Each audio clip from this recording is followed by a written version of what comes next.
झारखंड में विधानसभा चुनाव के पहले चरण का मतदान आज यानी बुधवार 13 नवंबर को है। पहले दौर में 43 सीटों के लिए मतदान है। इसके साथ ही पहले चरण में उतरे सभी 683 उम्मीदवारों की किस्मत ईवीएम में कैद हो जाएगी। पहले दौर में सबसे ज्यादा 6 सीटें पूर्वी सिंहभूम जिले में हैं।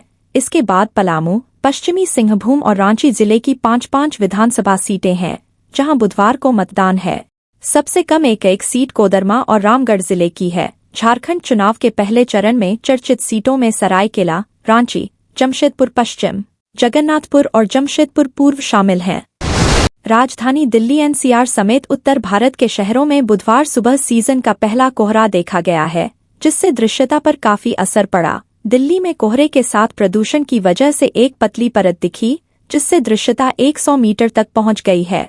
सड़क मार्ग से लेकर हवाई मार्ग पर भी इसका असर पड़ा है। उत्तर भारत में कोहरे के साथ धुंध की जुगलबंदी देखने को मिल रही है। दिल्ली के पालम हवाई अड्डे पर दृश्यता बीती शाम 7 बजे 900 मीटर से घटकर रात 11:30 बजे 300 मीटर रह गई। वहीं दूसरी तरफ अन्य राज्य में भी दृश्यता पर असर पड़ा। जम्मू कश्मीर और हिमाचल प्रदेश में पहाड़ियों पर बारिश और बर्फबारी से लोगों की दुश्वारियां बढ़ गई हैं। कश्मीर घाटी में भारी हिमपात से गुरेज बांदीपोरा राजमार्ग समेत कई सड़कें बंद हो गईं, जिससे कई पर्यटक घंटों फंसे रहे। बर्फबारी के चलते हिमाचल में पांगी जाने वाला मार्ग बंद करना पड़ा। इसके चलते बड़ी संख्या में वाहन रास्ते में फंसे रहे और सैलानियों को वाहनों में ही रात गुजारनी पड़ी। जम्मू कश्मीर में गुरेज बांदीपोरा राजमार्ग खोलने के लिए सीमा सड़क संगठन की टीम बर्फ हटाने के लिए मशीनरी के साथ जुटी रही। घंटों की मशक्कत के बाद श्रीनगर राजमार्ग पर यातायात बहाल हुआ। झारखंड में विधानसभा चुनाव के पहले चरण में 43 सीटों पर मतदान के साथ 10 राज्यों की 31 विधानसभा और केरल की वायनाड लोकसभा सीट पर आज उपचुनाव होंगे। सिक्किम की 2 सीटों पर सिक्किम क्रांतिकारी मोर्चा के दोनों उम्मीदवार निर्विरोध जीत चुके हैं। 10 राज्यों की 31 विधानसभा सीटों में से 28 विधायकों के लोकसभा चुनाव में सांसद बनने खाली हुई। इसके अलावा 2 की असमय मृत्यु और 1 के दल बदलने की वजह से उपचुनाव हो रहे हैं। इनमें से 18 सीटें विपक्ष और 11 सीटें एनडीए के पास थीं। जम्मू कश्मीर में बड़े स्तर पर विदेशी आतंकी सक्रिय हैं। इन आतंकियों के गतिविधियां चलाने और भर्ती करने के तौर तरीकों में भी बदलाव देखा जा रहा है। आतंकी सीमा पर घुसपैठ से अधिक आतंरिक इलाकों में हमले कर रहे हैं। सूत्रों का कहना है कि आतंकियों को स्थानीय समर्थन कम मिल रहा है और इनके खिलाफ सटीक ऑपरेशन भी चलाया जा रहा है। खुफिया एजेंसियों का कहना है कि प्रदेश में 119 आतंकी सक्रिय हैं। सूत्रों के अनुसार मौजूदा वर्ष में अब तक 25 आतंकी घटनाएं हुई हैं। इन घटनाओं में 24 जवान बलिदान हुए हैं, जबकि पिछले वर्ष 27 बलिदान हुए थे। इस वर्ष 61 आतंकी भी मारे गए। अर्धचंद्राकार गंगा के तट पर देव आराधना के मुख्य पर्व देव दीपावली पर 15 नवंबर को विश्व प्रसिद्ध दशाश्वमेध घाट पर गंगा आरती की अलौकिक छटा निहारने देश विदेश से लोगों का हुजूम उमड़ेगा।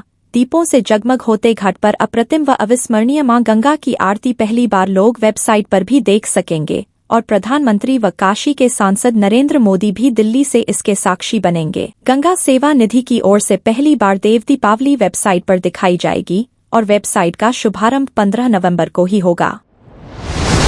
प्रधानमंत्री नरेंद्र मोदी बुधवार को बिहार को करीब 12,000 करोड़ रुपए की विकास परियोजनाओं की सौगात देंगे। इसमें विभिन्न योजनाओं का उद्घाटन, शिलान्यास और राष्ट्र को समर्पित किया जाना शामिल है। एक अनूठी पहल के तहत प्रधानमंत्री मोदी देश भर के रेलवे स्टेशनों पर 18 जनवरी औषधि केंद्रों का भी शुभारंभ करेंगे। आधिकारिक बयान के मुताबिक प्रधानमंत्री सुबह करीब 10:45 दरभंगा पहुंचेंगे। क्षेत्र के स्वास्थ्य ढांचे को मजबूत करने के लिए वह यहां 1,260 करोड़ रुपए से अधिक की लागत वाले अखिल भारतीय आयुर्विज्ञान संस्थान एम्स की आधारशिला रखेंगे।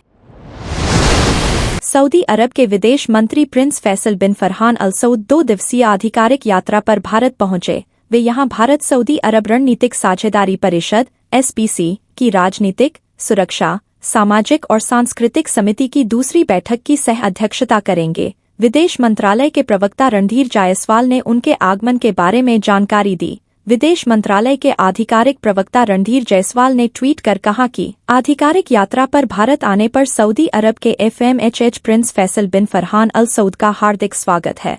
उनकी यह यात्रा बहुमुखी भारत सऊदी अरब द्विपक्षीय संबंधों को और गति प्रदान करेगी। प्याज की कीमतों में बेतहाशा तेजी के बीच सरकार ने कहा है कि वह दरों को स्थिर करने के लिए खुदरा बाजारों में बफर स्टॉक से और ज्यादा प्याज बेचेगी। सरकारी आंकड़ों के अनुसार दिल्ली में प्याज की खुदरा कीमत 67 रुपये प्रति किलो है। देश में औसत खुदरा कीमत 58 रुपये प्रति किलो है। अधिकारियों के अनुसार त्योहारों के मौसम और मंडियों के बंद होने के कारण पिछले 2-3 दिनों में कुछ बाजारों में प्याज की आपूर्ति में अस्थायी बाधा आई है। इसे दूर करने के लिए सरकार ने आपूर्ति बढ़ाने का फैसला किया है। हबीबगंज पुलिस ने मानव तस्करी के मामले में फरार चल रहे एक आरोपी को रानी कमलापति रेलवे स्टेशन से गिरफ्तार किया है। वह भोपाल से छोड़कर पीथमपुर जाने वाला था। आरोपी की गिरफ्तारी पर 10,000 रुपये का इनाम घोषित किया गया था। इस प्रकरण के अन्य आरोपियों को पहले ही गिरफ्तार किया जा चुका है। प्रकरण का एक आरोपी मनोज उर्फ मुकेश भालेराव निवासी टीन शेड टीटी नगर फरार चल रहा था, जिसकी गिरफ्तारी पर 10,000 रुपये का इनाम घोषित था। मंगलवार को पुलिस ने उसे रानी कमलापति रेलवे स्टेशन से दबोच लिया। वह ट्रेन में बैठकर पीथमपुर जाने वाला था।